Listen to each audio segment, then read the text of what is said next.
એના પછી સફાઈની જે ઝુંબેશ તમારી ચાલી રહી છે, શહેરમાં ઝડપથી સફાઈ થાય, ટૂંક સમયમાં શહેર ક્લીન થાય અને બેઠું થાય, એના માટે થઈને સુરત અને અમદાવાદ મ્યુનિસિપલ કોર્પોરેશનની સફાઈ કર્મચારી ભાઈઓની ટીમ અહીંયા આવેલી હતી. અમદાવાદથી 100 અમદાવાદના લોકો આવ્યા જ છે.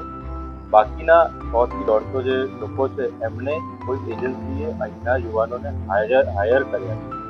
એમને પૈસા આપવાના છે, એમનું મહેનતાણું કે વળતર જે હોય એ આપવાનું અને એના અવેજમાં એમનાથી સફાઈની કામગીરી લઈ રહ્યા છે. એટલે કે એમને હંગામી ધોરણે એમને હાયર કરીને લીધેલા છે અમદાવાદે.